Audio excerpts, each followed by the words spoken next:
ये कहानी है केरला के एक छोटे से गांव की, जहां के सभी लोग अपने खेतों में अनाज के बजाय नारियल के पेड़ उगाते हैं। संदो, ओ संदो, कहाँ हो आज सुबह से? देखे नहीं रहे? अरे अन्ना, मैं आज बीमार था।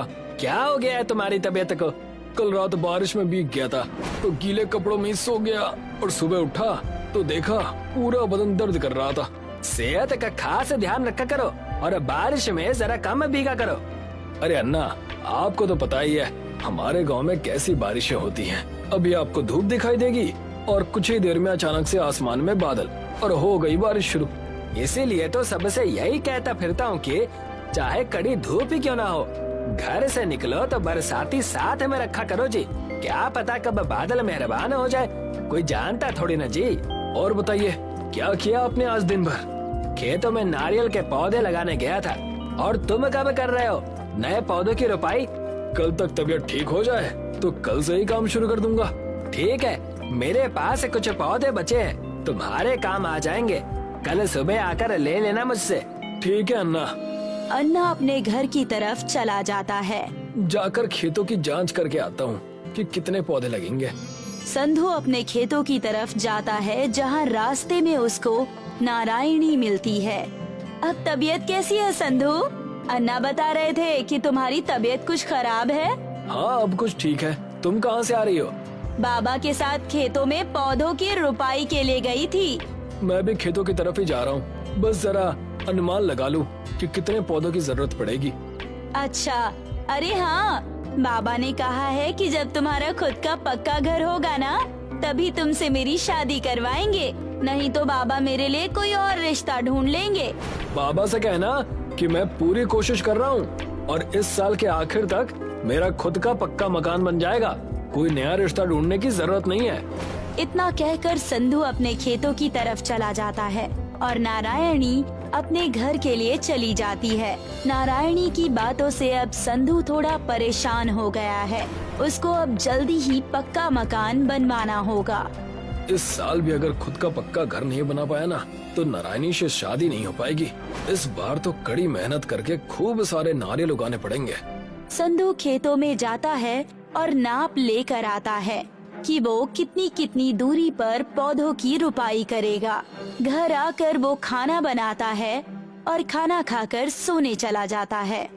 कल सुबह जल्दी उठकर खेत जाना है, इसीलिए अभी जल्दी सो जाता हूँ। संधू दिया बुझाकर सो जाता है। अगली सुबह वो जल्दी उठता है और पौधे लेने के लिए अन्ना के घर चला जाता है। अन्ना, ओ अन्ना, मैं आया हूँ। नारियल के पौधे दे दो।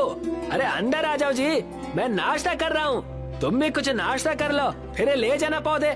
नहीं अन्ना, मुझे देर हो रही है। आ जाओ जी, शर्मा क्यों रहे हो? तुम्हारा ही घर जी।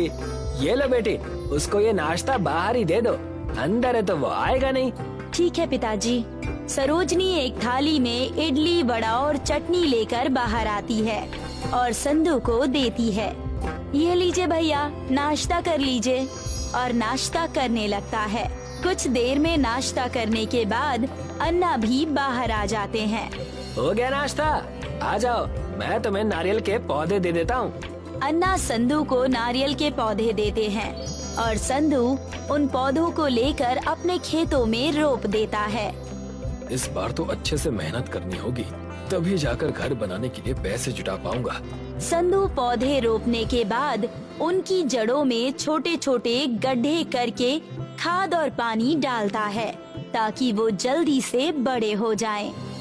अब संधू हर दिन अपने खेत में जाता है और पौधों को पानी देता है। नारियल के पेड़ तो अच्छे से बढ़ रहे हैं। इस बार खूब नारियल बेचूंगा। कुछ दिनों में सभी पौधों पर नारियल लग जाते हैं। ट्रक वाला आया है नारियल खरीदने के लिए। चलो जल्दी से पेड़ों से नारियल तोड़ लो जी। नहीं अन्ना, इस बार मैं ट्रक वाले को नारियल नहीं बेचूंगा। वो हमसे 10 रुपए में एक नारियल खरीदता है और शहर जाकर दुकान वालों को एक नारियल 50 रुपए में बेचता है। एक नारियल पर सीधे 40 रुपए का मुनाफा जी। वही तो, साल भर मेहनत करे हम लोग और मुनाफा कमाए ये बीच वाले। वैसे भी मुझे इस साल ज्यादा पैसों की जरूरत है, पक्का घर जो बनाना है। मेरे भी बेटी की शादी जी और मैं सोच रहा था कि साहूकार से कर्ज ले लूं। पर अगर मैं भी शहर जाकर नारियल बेचूं तो कर्ज लेने की जरूरत नहीं जी। अन्ना और संधू दोनों अपने खेतों में उगाए नारियल को तोड़ते हैं और बोरे में भरकर शहर ले जाकर बेचते हैं, जिससे दोनों अच्छे पैसे कमा लेते हैं। पैसे जमा करके संधू अपना एक खुद का पक्के का मकान बना लेता है और अन्ना अपनी बेटी सरोजनी की शादी कर देते हैं। अब तो पक्का मकान भी बना लिया। नारायणी के पिताजी से शादी की बात करनी होगी। संधू नारायणी के घर जाता है और अपनी शादी की बात करता है। पक्का मकान बनाने से अब नारायणी के पिताजी इन दोनों की शादी के लिए मान जाते हैं। अरे ये बारिश इतनी तेज कैसे होने लगी? संधू देखता है कि उसके गांव में तेज मूसलाधार बारिश होने लगती है और देखते ही देखते बारिश का पानी जमा होने लगता है। अब क्या करेंगे?